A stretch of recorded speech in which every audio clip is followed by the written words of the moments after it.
No kid's Jewish education should end at 13. Adjerba offers Ontario high school credits infused with Jewish learning online for teens across the province. Ministry approved, intellectually demanding, Jewishly transformative. Adjerba.ca. That's ADRABA.ca. Your teen belongs here.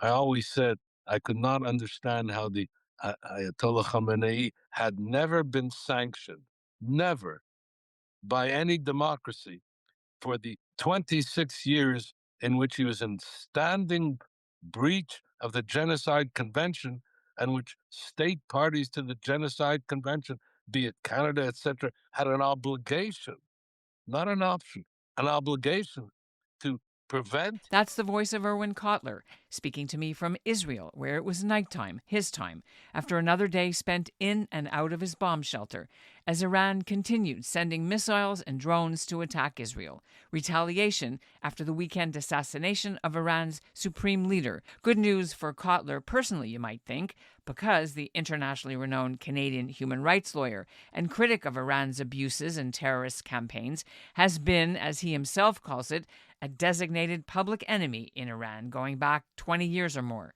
The threats on his life became so alarming after October 7, 2023, that Cotler had to remain under 24-hour police protection, his Montreal bungalow fitted out with security cameras and surveillance cars out front.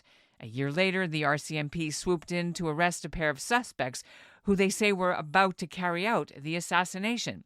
But while the killing of Ayatollah Khamenei caused rejoicing for millions of people living around the world and Iranians abroad, Cotler isn't celebrating. He's concerned about what comes next for the people of Iran, and he's calling for accountability, daring to hope that after 20 years of appeasing and tolerating the now defunct Iranian ruler, the era of impunity may be ending, and Canada, he says, must finally play a role. I'm Ellin Bessner, and this is what Jewish Canada sounds like for Wednesday, March 4th, 2026. Welcome to North Star, the flagship podcast of the Canadian Jewish News, made possible thanks to the generous support of the Ira Gluskin and Maxine Granovsky-Gluskin Charitable Foundation.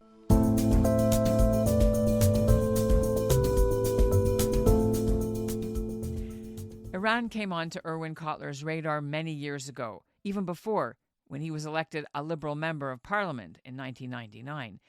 In 2001, the United Nations held a conference in Tehran, supposedly on racism, but it morphed into demonization of Israel as a, quote, genocidal apartheid Zionist evil, unquote. When he became Canada's Justice Minister a few years later, he spent a lot of his political career shining a spotlight on Iran's abuses of law. Parliament started holding Iran Accountability Weeks, and he's been calling since 2013 for Canada to designate Iran's Revolutionary Guard, the IRGC, as a terrorist entity.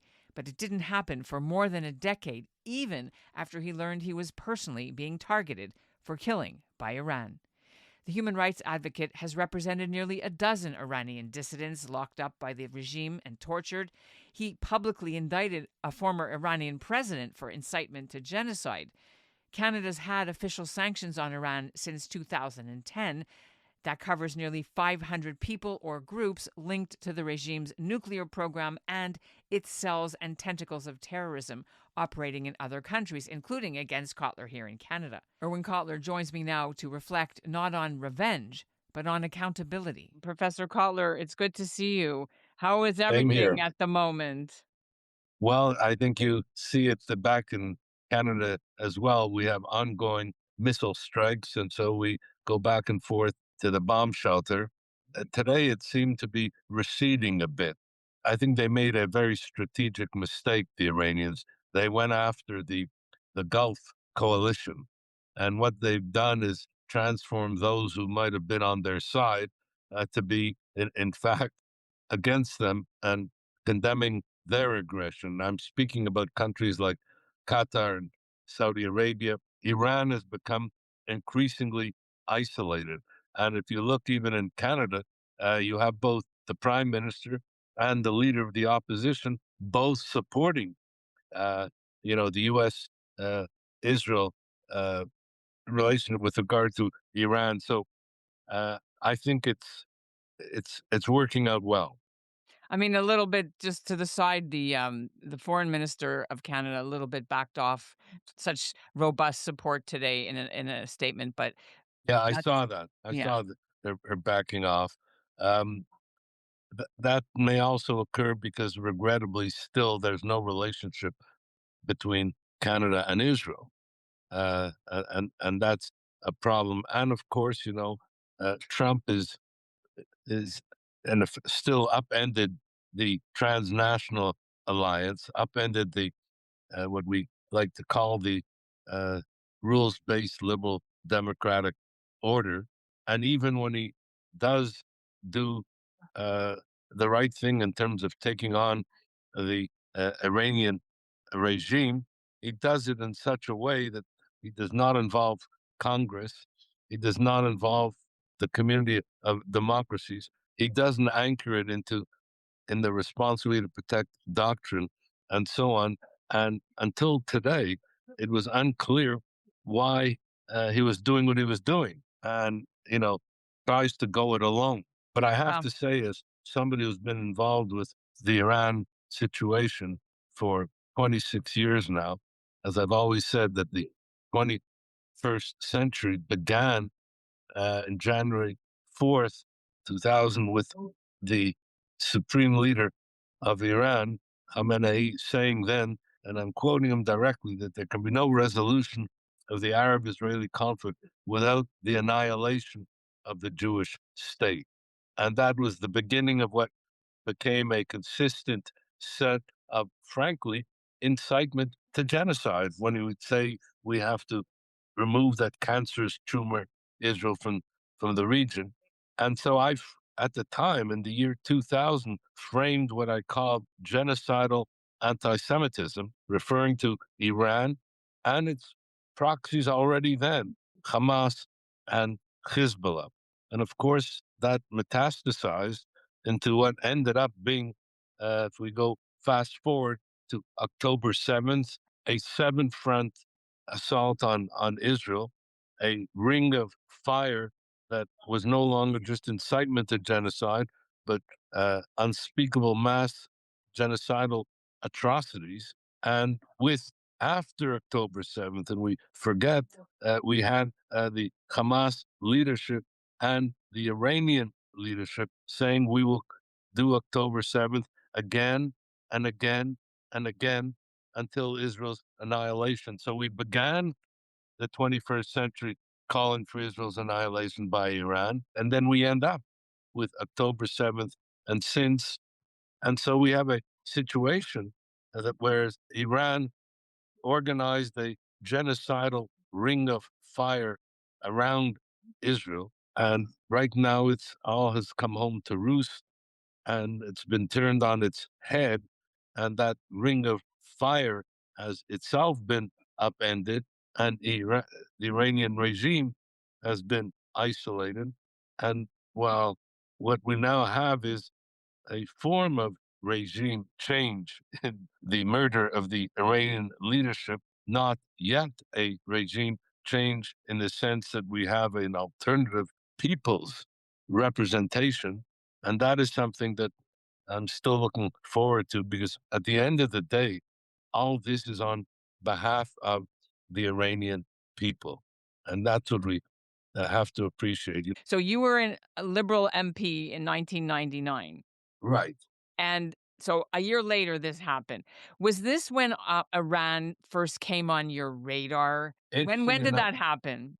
Iran had been on my radar before. And one of the things it's quite interesting, because as we're meeting now, we're on the 25th anniversary of what's gotten forgotten, which was the Durban conference, where what was to be a world conference against racism turned into a conference of racism against Israel and the Jewish people. But what people forget is that the regional conference in Tehran began with a wholesale condemnation of Israel, which was a prelude to what became the Durban conference. It was framed in Tehran Did you ever go to Iran at all in your when you're helping other dissidents, what have you, as their lawyer or So other in reasons? 2007, I was invited by the then Minister of Justice in Iran to come visit on a state visit. And they told me that, I would meet with all the major leadership in Iran, et cetera, et cetera. And like they'd give me the royal treatment. And my wife said to me at the time, if you go, you'll end up in a traffic accident because that was the way Iran was putting some of their visitors uh, to rest. So I didn't go. And of course, it was not long after that that I became, public enemy in Iran. It started in 2008 after I first proposed in 2008 that the IRGC be listed as a terrorist group. It didn't happen until 2024. But after I did that, I became a kind of enemy of Iran, at times even characterized as a public enemy number one, because I had organized the annual Iran Accountability Week in the Canadian Parliament. I had taken up the case of Nasreen Sotoudeh until, of course, came the assassination threat in the wake of October 7th in November 2023. When you saw that the assassination was successful of the new Ayatollah Khamenei, on a personal level, how does that make your life safer now? And how did you react to that? I frankly didn't react to it in personal terms. My question was, what was does it make it things safer for the Iranian people? And I think that for me is the key question and the one going forward. What is clear is that Iran has been weakened, degraded, and the question is now how one can help bring about regime change or at least put an end to the massive repression of the Iranian people. And I think that's crucial.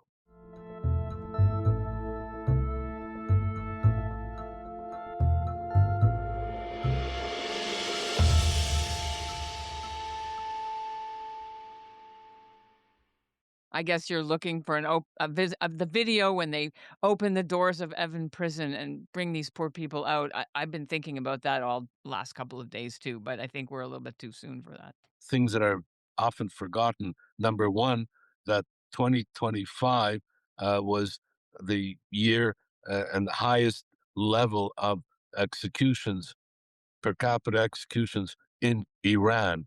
And what people have not been following is that in 2026, the rates, including in the month of February, have exceeded the rates of 2025. And Trump at one point said after the mass executions of January 8th and 9th that if they continue with that, then he will go after them. Well, they have continued. It took a while until he went after them. I don't know if he realized that the executions were continuing after the massive slaughter of innocents of January 8th and 9th.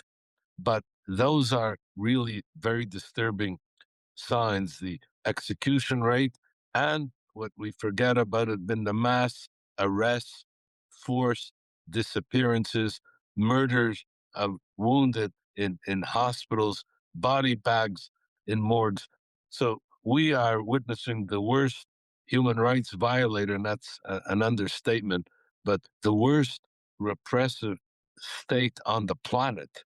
And we have to make sure that there is a culture of accountability and not a culture of impunity, which we indulged for too many years.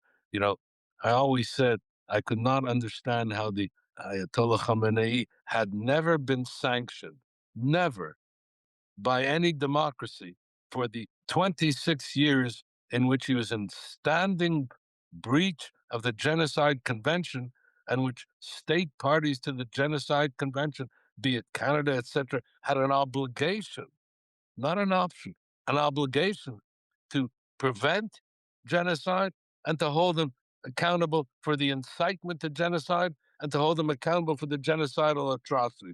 No, we had a culture of impunity.